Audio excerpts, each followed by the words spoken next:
you can see the word indefinite. The word indefinite means अनिश्चित. Something which is not definite, something which is not certain, it's called indefinite.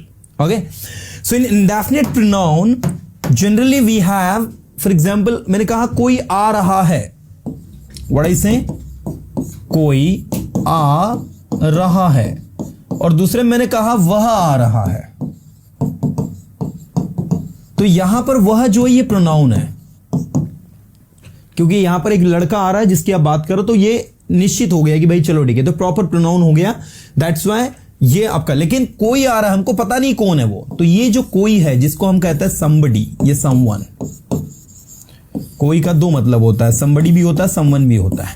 तो ये somebody और someone जो है actual में ये आपके इंडेफिनिट प्रोनाउन है. तो आपको एक निंजा टेक्निक बता रहा हूं जिसकी मदद से आप बहुत सारे इंडेफिनिट प्रोनाउन बनाओगे. इसमें सम, एनी, एवरी एंड नो, ये चार वर्ड जो हैं इनको आपको ऐड करना है बडी के साथ, वन के साथ, थिंग के साथ और वेयर के साथ. इन चार वर्ड्स के साथ इन चार को ऐड करना. देखो कैसे, एक टेक्निक है, somebody, anybody, everybody, nobody. क्या बोलेंगे, बोलो. Somebody, anybody, everybody, nobody. Someone, anyone, everyone, no one. बोलो एक बार फिर से. Someone, anyone, everyone, no one. Something, anything, everything, nothing. Come on. Something, anything, everything, nothing. Somewhere, anywhere, everywhere, nowhere. Somewhere, anywhere, everywhere, nowhere. इसमें where से बनने वाले जो words हैं, they are actually indefinite adverbs. They are not indefinite pronoun. But हम लोग इसको इसके साथ ही स्टडी कर रहे हैं. That's why हम लोग इसके साथ ही इसको लिख देंगे. So within 5 to 10 minutes में सारा सब कुछ आपको एक्सप्लेन कर दूंगा. फिर मैं आपसे रैंडम सेंटेंस पूछूंगा बैक टू बैक. So हो जाओ attentive because we are studying indefinite pronoun today. So here we go. Now here I'm writing down somebody, someone. ठीक है, somebody, anybody, everybody, nobody. Someone, anyone, everyone, no one. Okay, now you can see students, somebody, कोई, someone भी आपका कोई.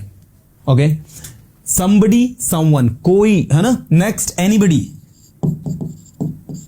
कोई भी का मतलब भी देता है, साथ में कोई का मतलब भी देता है.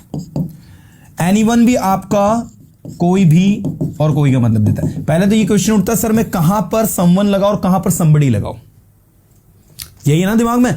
तो आपको एक अच्छा सा तरीका बताता हूं जिसकी मदद से आप कभी कंफ्यूज होगे नहीं जीवन में, है ना. वो कंफ्यूजन आपका यहां से हटी जाएगा. देखो, जब आप किसी ग्रुप की बात करोगे, मान लीजिए 10 लोग एक ग्रुप में बैठे हैं, या क्लास की बात कर रहे हो, क्लास में किसी ने आपका सेलफोन चुरा लिया, तो जिस व्यक्ति ने क्लास में आपका सेलफोन चुराया है, let me tell you again, when you talk about a individual group, तो उस इंडिविजुअल ग्रुप के लिए आपको बडी का उपयोग करना होता है. फॉर एग्जाम्पल, आप एक ग्रुप में हैं, ग्रुप में किसी ने आपका सेलफोन चुरा लिया, तो ऑब्वियसली जिसने सेलफोन चुराया वो ग्रुप का ही कोई व्यक्ति है.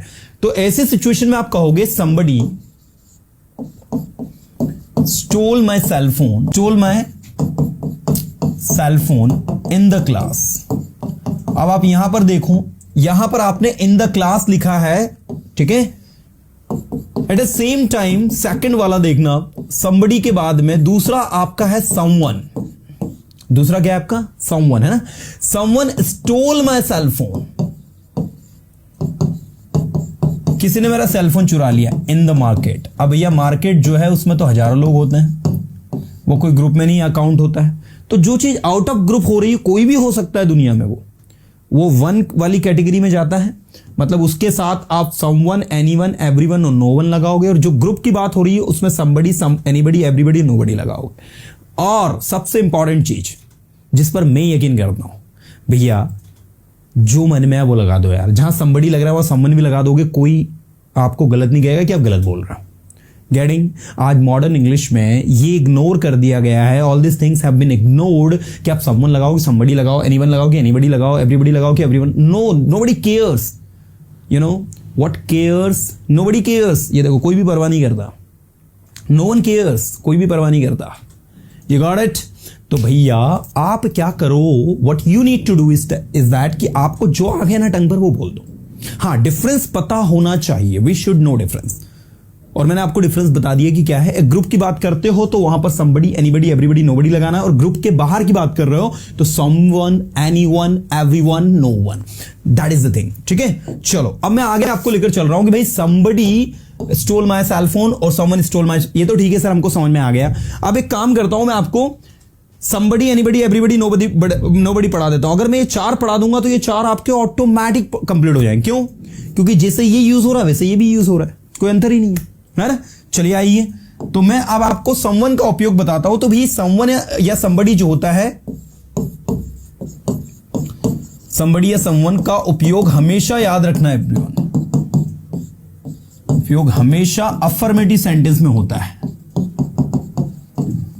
किस में होता है? अफर्मेटिव सेंटेंस में होता है। Everyone point to be noted. ठीक है, क्या याद रखना है आपको कि इसका उपयोग हमेशा हम लोग किस में करते हैं? अफर्मेटिव सेंटेंस में करते हैं। जब सेंटेंस अफर्मेटिव होता है तो ही इसका उपयोग होगा। somebody is used, इंग्लिश वाले भी लिख ले, somebody is used only with affirmative sentence, we don't have to use it with negative. In some cases we can also use it with interrogative, but we can never use it with negative sentence. This is very very very important everyone. जैसे मैंने वहां किसी को देखा, I saw somebody there.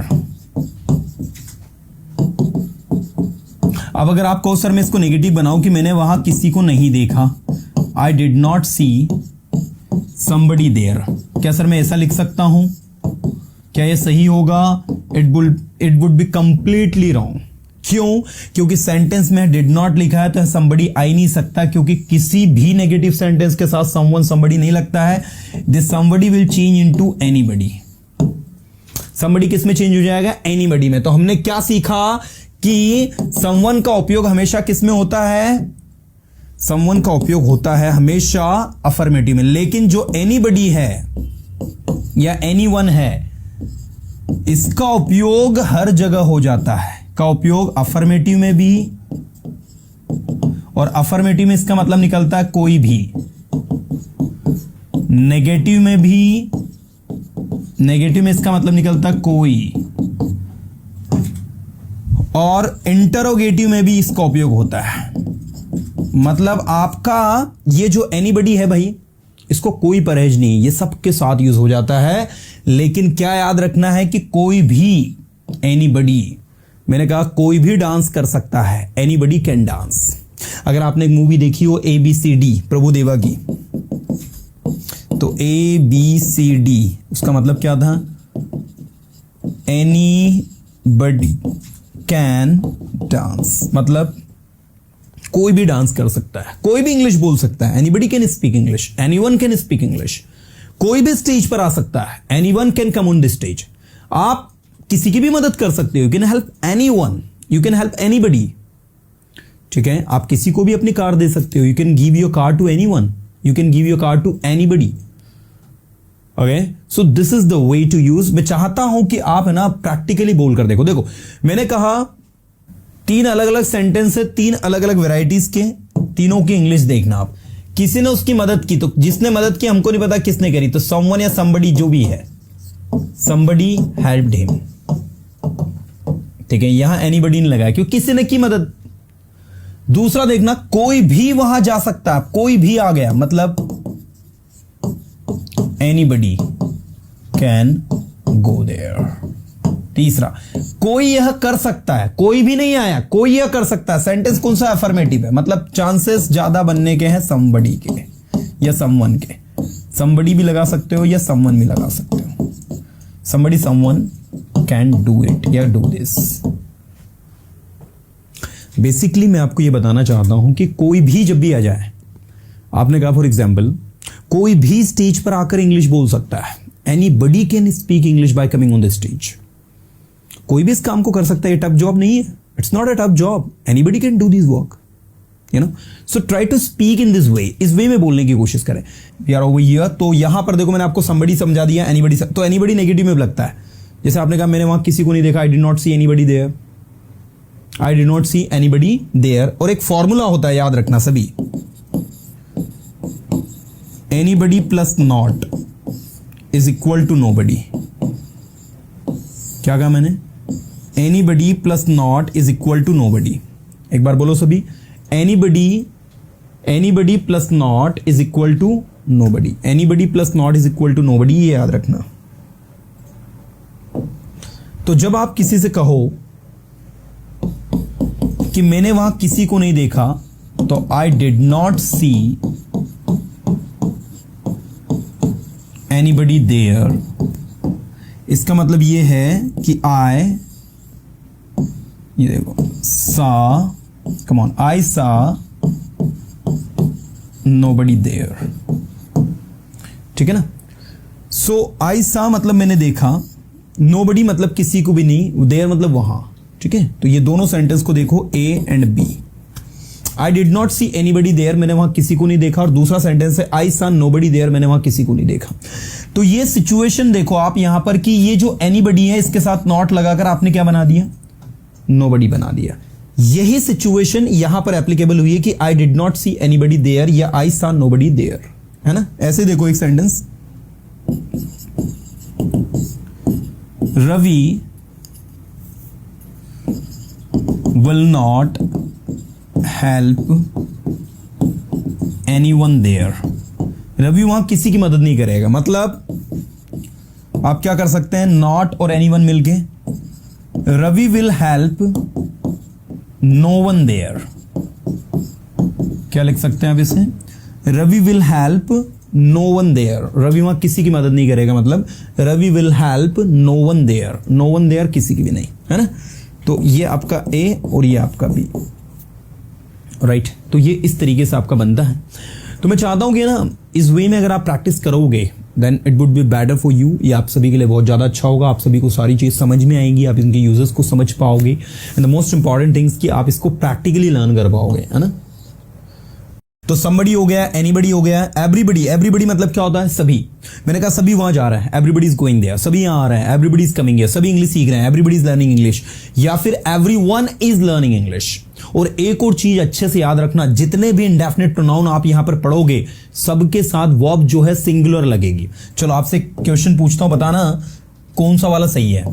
मैंने कहा सभी जानते हैं कौन सही और कौन गलत है। everyone know कि everyone knows who is right and who is not, कौन सही और कौन नहीं। चलो बताइए, आपसे एक सवाल है मेरा कि everyone know कि everyone knows, which one is right? क्या याद रखना है? with indefinite pronoun we always have to use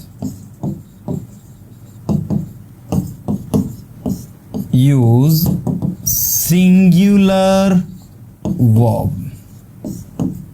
अब मुझे बताइए नो और नोज में से सिंगुलर वर्ब कौन सी है? आप कहोगे नो, नहीं, जिसमें एस लगा है वो सिंगुलर है।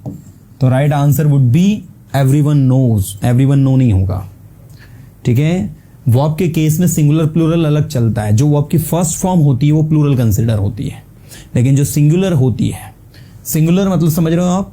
जैसे मैंने कहा सभी जा रहे हैं, तो एवरीबडी इज गोइंग होगा, एवरीबडी आर गोइंग नहीं होगा। सभी स्टेज पर आ रहे हैं, everybody is coming on the stage, everybody are coming on the stage नहीं होगा। समझ में आ रहा है? तो ये पैटर्न है जो आपको माइंड करना है, ये स्ट्रैटेजी है जो आपको अपनानी है। इस पैटर्न और इस स्ट्रैटेजी के साथ चलोगे, you are not going to get confused, ठीक है? तो मैं चाहूंगा कि आप ऐसे चलेंगे तो आपको सारी चीज समझ में आएंगी, आप सब चीजों को समझ के स्टडी करेंगे और मोस्ट इंपॉर्टेंट थिंग्स आप अपने अंदर इंप्रूवमेंट लेकर आएंगे, है ना? सो भैया ये मैंने जो अभी आपको समझाए हैं, आई होप कि सबको समझ में आया होगा। मैंने कहा कोई भी वहां नहीं जा रहा है। अब देखो सभी वहां जा रहे हैं, मैं आपके सामने 4 सेंटेंस लिखता हूं। कोई वहां जा रहा है, somebody is going there।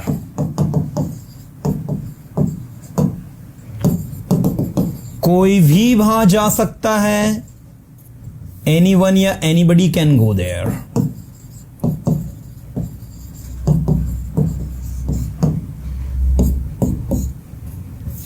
ऐसे मैंने कहा सभी वहां जा सकते हैं,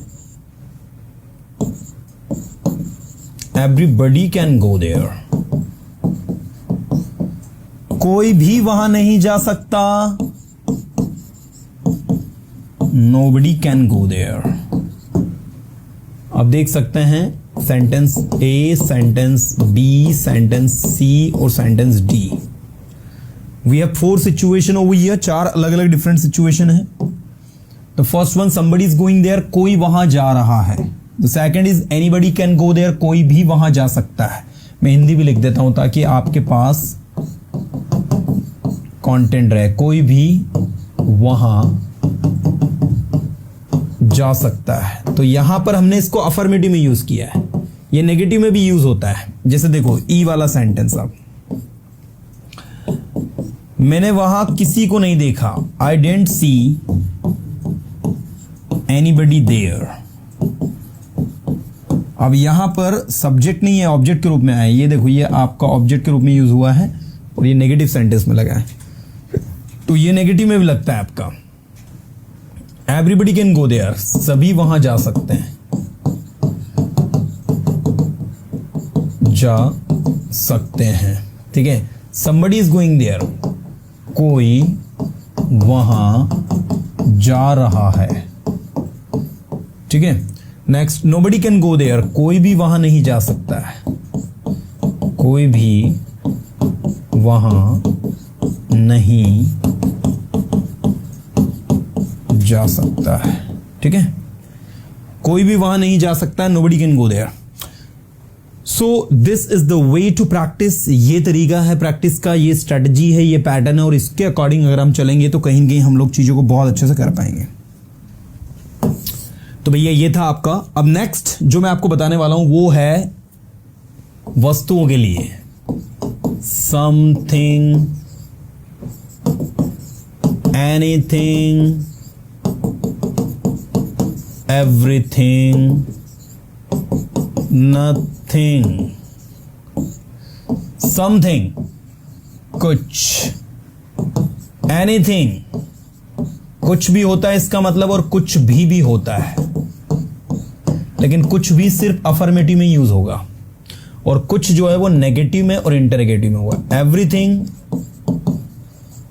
सब कुछ, और नथिंग कुछ भी नहीं। क्या होगा? कुछ भी नहीं। अब देखो, मैंने कहा मेरे पास कुछ है, मेरे पास कुछ है आपके लिए, क्या कहोगे? I have something for you. क्या कहेंगे? बोलो, I have something for you. मेरे पास कुछ है आपके लिए, I have something for you.